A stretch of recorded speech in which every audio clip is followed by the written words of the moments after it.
It's Monday night, which means it's time for another episode of This is Whirlie Nation. I'm your host, Chase Williams, here with the head coach of the Grimsley Whirlies basketball season, getting to postseason play here with Coach Corbett. Coach, we'll start off as always. First simple question: how are you doing tonight? I'm doing great, Chase. Great to be on again. Thanks for having us. Of course, I mean, how can you not be great? Three straight regular season conference titles as well as tournament titles. How much does that help kind of boost you into what is now state tournament play that starts tomorrow night, by the way, at home against Page? It gives us a lot of confidence. We played in our our conference tournament was tough, man.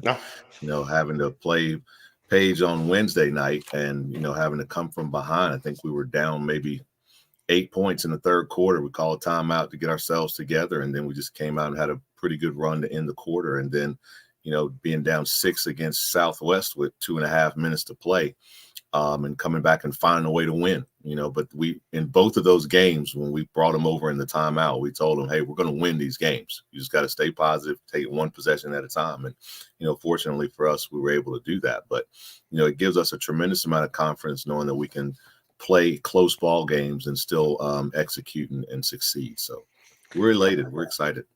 Yeah, I mean, looking at that, the Metro 4A tournament, I mean, even the first round against Southeast, it's a team that you've played really well against twice, and they came out Yeah. and were swinging right back at the end of that first quarter. I believe it was a 1 point game after the first, and then settled in. Tom, let's go straight to that Page game specifically. And what was that conversation? I mean, you mentioned saying, hey, just believe the path. We're going to win this game. But what kind of flipped the switch on the court for the team Wednesday night against Page in the third quarter to get that boost to get to the final and play Southwest on Friday? Probably halftime. We were down 7, I believe, at the half, and we just had to tell the guys we weren't playing harder than they were. That second quarter, I think they outscored us 23-15, and we were beat to every loose ball. They had open looks. They got offensive rebounds. Number 5 crashed the boards on us really hard and got some good rebounds. We couldn't keep their guards out of the paint as well. So, we just talked at halftime about just being a lot tougher, and being a little bit mentally stronger. And we came out the third quarter, had a pretty good run, and then they answered our run, and we were able to get the final run of the quarter to give us the confidence that we needed. But, Page is a really good team. They've played us tough all year long, so we expect another battle tomorrow. But it's that game on Wednesday was tough. It was emotionally draining. It was one of those games where I wasn't really sure how we'd be able to respond on Friday because we had exhausted so much energy against Page on Wednesday. And we'll talk about a Page and specifically playing them for what is just an absolutely absurdly fifth time this year here in a few moments. I mean, that's just remarkable. And you're not the only local squad doing that. I forget who it is on the 3A level, but it's Smith or Dudley. Someone's playing someone else for the fifth time this year as well. But you mentioned it. You had to get through that Southwest game too. And just besides the mental factor of so much went into the semifinal victory over Page, that was a team that 10 days before in Southwest you just lost to on your home court. And truthfully, it was a game you and I have talked about this a little bit in the second half. They were the hungrier team. They looked completely different than the first half. What were the adjustments for you and the squad? Was it just, hey, play true basketball, we know we can, and we'll be able to compete and beat Southwest? Or were there other adjustments that went into the game plan Friday? We just tried not to turn the ball over as much, and still they turned us over at key times in the game. But I thought our ability to slow them down was important. We mixed it up a little bit defensively with them with the looks that we gave them.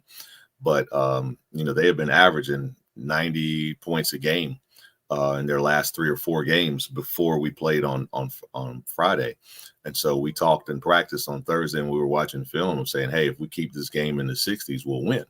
And, we were able to do that with playing a little bit of tough defense. But, you got to give them a lot of credit. They made every big shot in that third and fourth quarter that they needed. We were just fortunate that we had Richard cleaning up at the basket. I think he had another triple-double with 11 blocks on Friday. But, At the Southwest is a really good team. Our conference, our top 5 teams, 4 or 5 teams, they're really, really strong. So hopefully things like that will prepare us for the playoffs. But we'll just have to see how things go tomorrow. Yeah, absolutely. I mean, you bring that up. It could also be a third matchup on Friday if everything rolls right with both teams against Northern, and we won't jump there. There's no need to jump ahead the first round.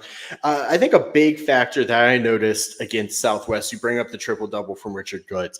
You got to rely on the starters Friday night. Mhm. You use the bench, but also Goods and Brandon, they came up to play. And that was a game that the week before they found out midway through the fourth quarter, both of them. How much did that help change the outcome when it was tight with 2-3 minutes to go? Yeah, anytime you're in a tight ball game like that, you want to have your best players on the floor. And we did not have that in the game that we played against Southwest at home. Richard, I think, and Faison, both of those guys, I think, fouled out during that game. We didn't have them down the stretch. But, when you have both of those kids on the floor, their impact is immeasurable for us because Richard is able to control things defensively, and Faison had an absolutely phenomenal second half. I mean, he was able to get to the basket anytime, rebounded extremely well. He's the one who sparked the run for us when we were down 6. It was his drive to get to the basket and get the potential and one foul call that sparked our run. And then defensively, him being able to put number one, and you really can't control a kid like number one from Southwest, but we didn't want him to have 36 like he had the last game against us. And so I think he had like 16, but Faison played him defensively a good portion of that game. So, when you have kids like Faison and Richard out there on the floor, they mean the world to us. So we're excited about everything they've been able to do for us all year long. Now, I also want to ask. Obviously, when at this point, it's do or die. If you lose tomorrow night, season's over.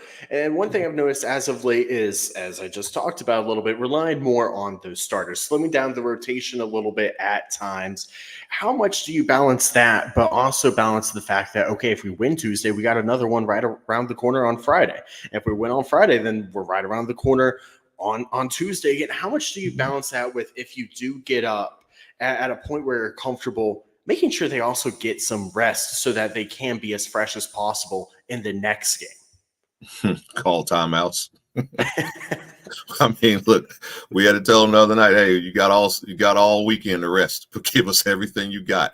So, we have definitely trimmed down our rotation with the guys that we've been playing. Normally it's about 9-10 guys that will play, trying to get everybody in first and second half that we're going to use in that rotation. But we've cut it down to probably about 7-8 guys who are playing right now at this time. So, it's one of the things where it's playoff. Your seasons are on the line. So, you got to dig deep.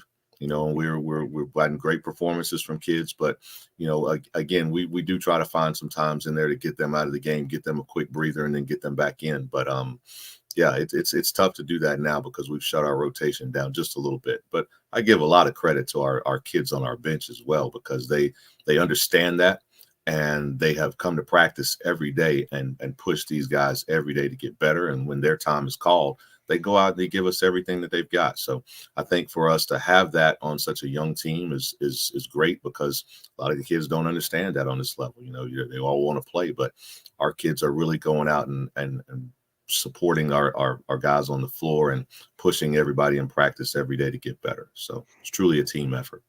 Yeah, and you bring up that fact that they stay ready. I mean, you saw that last Tuesday, and to finish off the regular season, Bryce Davis in his second game back from injury came in and played huge minutes due to Mhm. players like Faison as well as Richard in foul trouble. Ending up that playing the final minutes of that game, and then EJ Davis played some valuable defensive minutes against Northern as well. You see it through different things, but now I want to transition into the future a bit. Obviously, what's the road ahead is the 4A playoffs. And we've joked about it. You're seeing Paige for a fifth time Right. on tomorrow night at 7 o'clock. But really, what is the reaction to seeing that draw and realizing you're not just playing a team inside your conference for the fifth time, but it's Paige. It's the rivalry as well. I mean, what was the reaction not just from you, but the whole squad in general? Was it something that maybe got them a little bit more hyped? Were they like, what is this with a fifth game. What was the reaction in general? I think it was mixed reaction. I think on some levels they were like, "What? We got to play a team for a fifth time?" Because that rarely happens. Rarely. I've never done it before. I've never coached against the same team 5 teams or 5 games in a year. And it's one of those things where it was how we fell into RPI. I mean, I don't think that the committee intentionally put us together. It was just that we fell at a certain place in the RPI, and they fell in a place that was supposed to be measured up with us as far as the seedings go. So, at this point, we're not really worried about who it is we're playing. We just know that we have to go out and play because our season's on the line. And I think that one of the things that that's keeping our kids motivated and hyped is the fact that we are playing against a rival again. So we haven't had any problems keeping the guys motivated or keeping their focus. I thought we did a really good job in film today with looking at our last game and trying to look at some of the things that Paige did well against us and the things that we have to try to shore up for tomorrow night. But it's a tough task. It really is. It's hard to try to beat somebody 4 times in a year. We were able to in a similar situation last year. We played Ragsdale 4 times. And we're able to beat them all 4. But, it's not easy. And each of these games with Paige has gotten progressively more difficult. The first game, they handled us a little bit easily. And then the second game, I thought we reversed the tables on them. But then going to Paige was a tough ball game. And then the game that we played on Wednesday was tough as well. So we know that this is going to be an even tougher ball game. Each time we play it, it gets a little bit harder. So we'll see what goes down tomorrow night, but I think we tried to make some adjustments in practice today to try to see what we can do to prepare ourselves. You bring up the RPI, and we'll talk more about Paige here in a moment. Everything that goes into the tournament. Some coaches ended up being very happy, very unhappy with the way everything drew out. And I'm not going to put you in that position to talk about your feelings on it. But one thing that you do have to be happy about is the squad winning out and winning the Metro 4A tournament boosted you enough that not only are you playing at home on Tuesday, but the opportunity to play the whole first week at home. That's got to be nice to not have to even worry about travel this week. It's great. It really is. One of the things that when you get to playoff basketball, it's tough having to go on the road because you're going to play against a good team, and that for the most of those situations, those teams have played extremely well at home. So for us to have the home court is great. And it's one of the things where we have to just make sure we hold our own now. So if we can get past tomorrow, if we're able to do that, then we'll have a second one on Friday. But not having to travel is important because the burden of travel isn't on us and having to get from one place to another. But with Paige, it's not really that difficult because they're right down the road from us. So you can probably drive through a cookout just as fast as it is to get from here to Paige. So, it's a great game. It's a great atmosphere, great rivalry. So we're going to see if we can do it again tomorrow night. Absolutely. I got to ask, you brought up cookout. You got a cookout order, a tray order that's just your go-to? I just get a big double. That's all. So get a big double, get some fries to go with it and get on out of there. So. Get on out of there. That's never easy with those lines. Never. Getting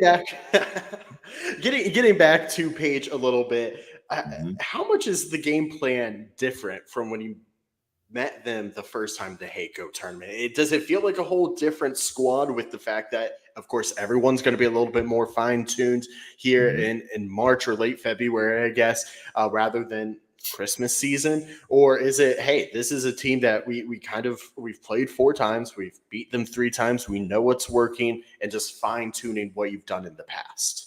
I think it's more fine-tuning.